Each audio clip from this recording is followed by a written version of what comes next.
Let's check out this ThinkNode M1 Meshtastic transceiver from Elecrow. They sent me this device for free, but know that all the opinions I'm about to share are my own. It comes in this nice little hard plastic box with a sleeve wrapped around it. It has a pretty basic user manual that covers the hardware, but nothing software related, which is understandable. Alright, here's the transceiver unit. It has an e-ink display, and on the back it looks like there are two little heat set inserts for some sort of accessories or mounting. It comes with this little lanyard that has a carabiner style ring with a spring-loaded section.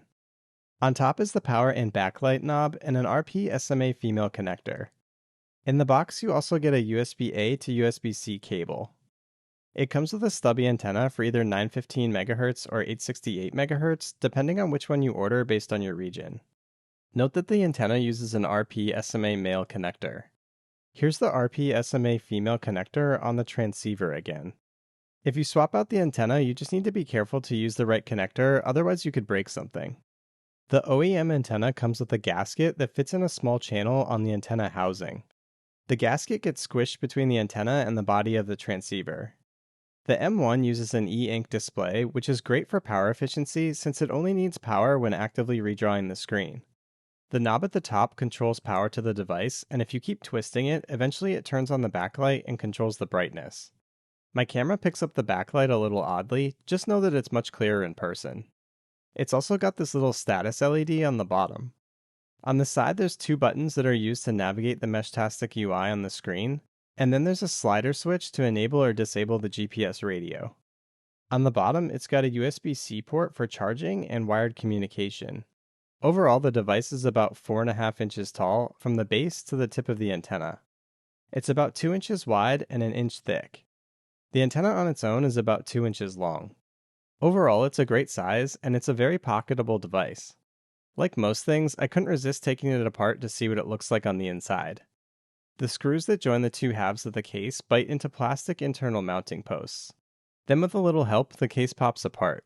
It probably would have made it easier if I'd loosened the nut on the antenna connector before trying to separate the two halves. My bad. Alright, so right off the bat, you can see the 1200 mAh LiPo battery. At the top here, we have the GPS antenna in between the power knob and the SMA connector, both of which look to be very solidly attached to the PCB. There's a little edge-mounted switch that the GPS on-off switch wraps around and toggles. Those heat-set inserts on the back don't penetrate all the way through the case, so they definitely appear to be for accessories or mounting and nothing related to the internals.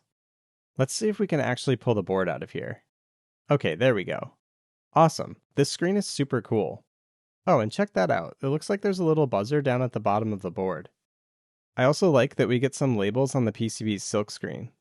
It's hard to see what's going on under the screen, and I don't really want to mess with it by peeling that up and potentially breaking something. So this is as far as I'll go for disassembly. This device uses a super power efficient Nordic NRF chip that allows you to run this device for several days before needing to charge. Let's flash the latest Meshtastic firmware by heading over to flasher.meshtastic.org. When selecting the target device, if you filter by Elecrow, you'll see an entry for the ThinkNode M1. I generally stick to the beta firmware to avoid bugs on the bleeding edge of alpha. If I put the device in DFU mode, that mounts it like a thumb drive, and you can just copy the downloaded firmware to the drive. The device automatically reboots when the copy is complete. This can trigger warnings from the host operating system, but they can be safely ignored. Okay, cool, it's flashed. Turning this thing on, you can see if I keep twisting the knob, the backlight turns on and gets more intense the more I turn it. I can use the side buttons to navigate the simple Meshtastic UI. If I go to the Meshtastic app, I can pair the device with my phone over Bluetooth.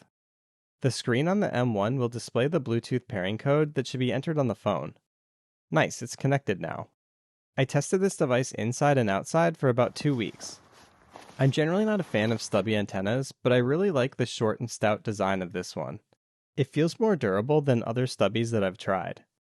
I would have no worries about tossing this device in a backpack or a pocket. I don't think the antenna is going anywhere.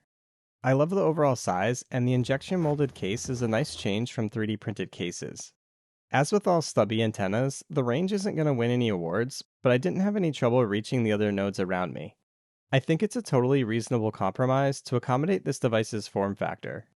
From a usability standpoint, the layout for the buttons and USB-C port are great. The overall power efficiency seems excellent with the NRF chip and e-ink display. I think the M1 is a great fully off-the-shelf option if you don't want to build a Meshtastic device yourself.